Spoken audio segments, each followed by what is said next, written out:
Hello and welcome to this side of the paranormal, a university's darkest secrets revealed. My name is Jonathan Emrys, and this story is called Born of Fire. Hephaestus had worked diligently in his workshop high atop the world. He had constructed a device so precious that he himself could almost not bear to part with it upon its completion. So complex, so exquisite was this gift that Hephaestus believed it should remain on Olympus and not be shared with the plankton of the earth. He would sooner dip it into the fires of Hades than to relinquish it to such undeserving creatures. But it was not his choice to make. It was not a request. It was a commission that he had received.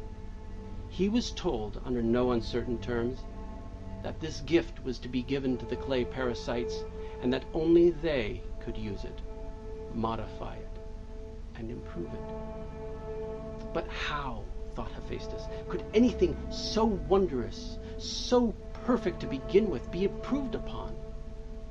Those ants, those swarms of locusts, those baboons draped in cloth could never perceive of the love and sweat that was poured into such a labor. Hephaestus believed the fruit of that sweat could change the world and threaten the universe and the very fabric of their existence entirely. But he could not betray her, so he buried his anger, and with great restraint he relinquished it to her, his partner in creation, his favorite, she who had requested it. Athena graciously took this treasure from Hephaestus and immediately gifted it to an earthbound scholar. From there, the knowledge was shared with other scholars, and then more and more scholars shared it before it finally found its way to the people. After which, it evolved and grew exponentially until it finally covered the entire world. The gods looked down upon the earth and praised Hephaestus for his fine craftsmanship, but Hephaestus was not pleased and covered his rage well, for he kept to himself a secret which he shared with no one. Unbeknownst to the others, prior to handing it over, Hephaestus had imbued the gift with a tiny flaw. This gave Hephaestus a much-needed sense of relief, knowing that his masterpiece could not be abused, for he knew that in the wrong hands it could destroy not only man, but the gods themselves. So Hephaestus sat in his workshop on Mount Olympus, closely observing both the progress of man and that of the gift as well. He watched for eons, prepared to intervene before any permanent damage could be done, and if necessary, activate the flaw. And so he sat, and he waited. Over the years, computers have become far more robust, and their performance and speed has accelerated far beyond our expectations, with so much farther yet to go. In the last 20 years, advancements have been made in technology that has shown us that we may very well be able to create our own black holes, travel through wormholes, and possibly even to other universes, dimensions, and maybe even to heaven, where some postulate that we may even see the face of God. And all that at some risk, some might say. Were we to break the time barrier, or fuse our souls with mechanical devices, or split infinity into finite parts, we may chance to see ourselves create ourselves in our own image. We may destroy the world, we may destroy only man, or we may destroy only our gods. And all thanks to a tiny little wafer made from sand. And in time, perhaps even back to its original form of gold coated in diamond gas.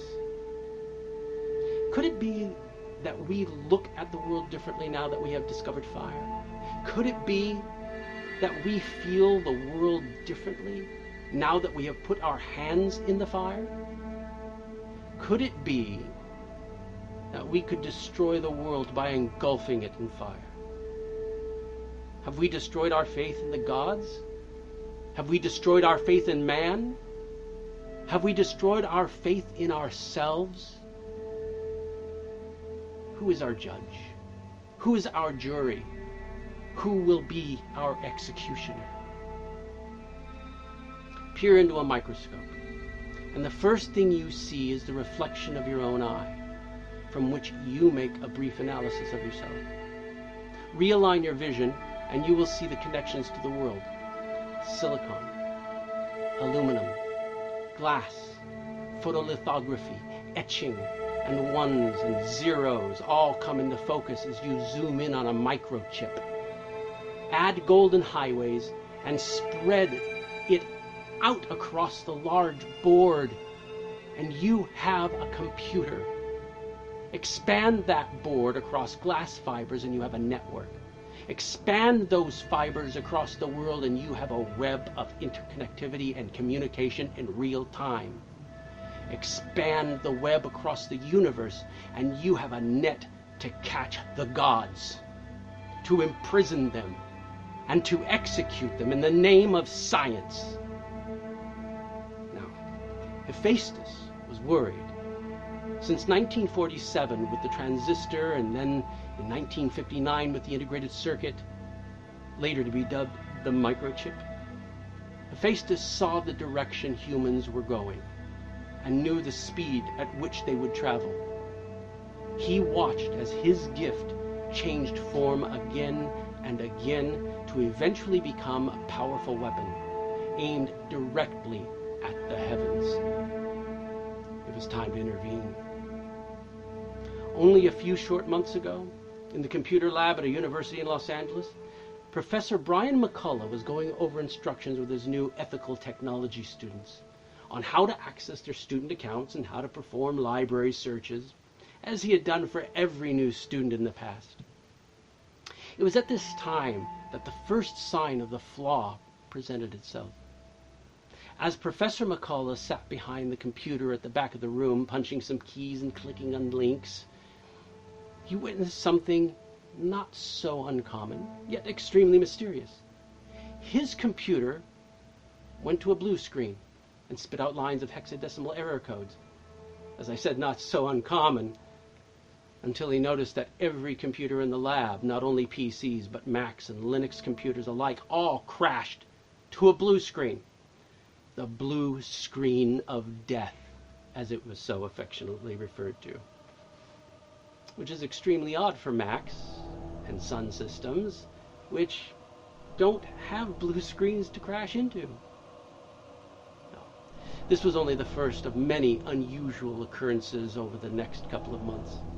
In the weeks to come, students found themselves wrestling with vending machines that wouldn't take the correct change or would dispense the incorrect item.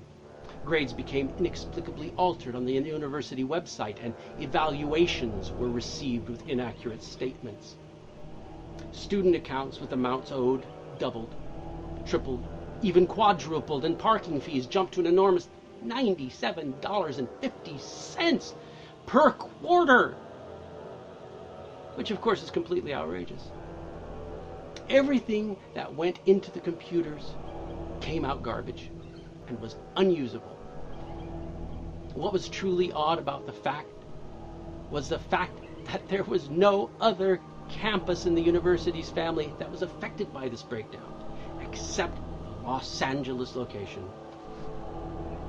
No government offices, public corporations, or even private home use computers, or any electronics anywhere else in the world were affected. Only at the university in Los Angeles. The IT experts checked everything, but it just didn't add up. Students started panicking and were leaping out of windows. No, that's not right. Sorry, different story.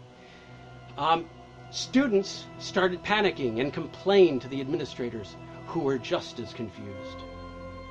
Amidst all the insanity, however, there was a single voice of reason, a voice that helped to calm the students and allay their fears.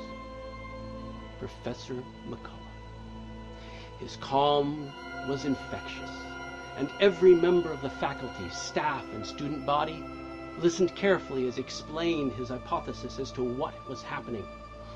McCullough believed this to be a sign from God, or the gods, or the heavens, in whatever incarnation they would be seen, that perhaps we've gone too far, too fast.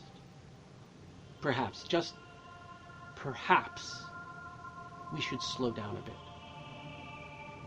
But why was this branch of the university, one student asked,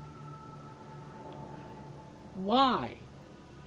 If this is a warning to the world, why are we the only ones affected? To set an example, replied McCullough.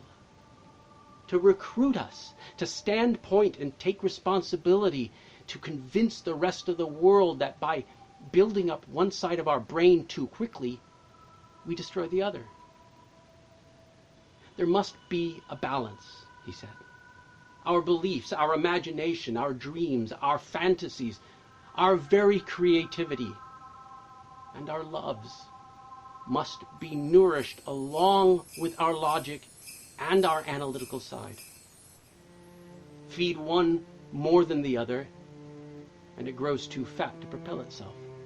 Starve the other, and it grows too thin to sustain itself. The death of one will inevitably lead to the death of the other. The technological instability or flaw could spread, and the rest of the world will fall if we don't make a noise. If we don't... A tiny voice piped up from the back of the room. A young woman interrupted McCullough with a sense of urgency. Mr. McCullough, this is a great story, but how are we supposed to incorporate that into our final paper? McCullough replied, okay, so try to imagine what the world would be like if that really did happen to us. And the Greek god Hephaestus did give us this wonderful gift of technology. And Athena did implant the wisdom into man to use it. And we did go too far. Then try to finish the story. Remember, this class looks at how the world could change by the abuse and casual use of such powerful tools as technology. I want a 15-page paper on my email by next Wednesday. The class dismissed themselves and contemplated the fate of the world if such a thing were to happen. As Professor McCullough collected his notes and started to put them back in his reusable shopping bag, Professor Minerva Greco stopped by to speak privately to him. I listened outside the door, Minerva said. Good job. Hera and Zeus agree with you. They admit we should have listened to you from the beginning. We see where it's going now. The loss of imagination is going to be the death of us. You built a beautiful concept. Now they have to learn how to control it. It's not for us to interfere any longer. It's their world now. Hephaestus picked up his bags and books and turned to Athena as he escorted her out of the room. How about some dinner? I know this great restaurant with a fire pit.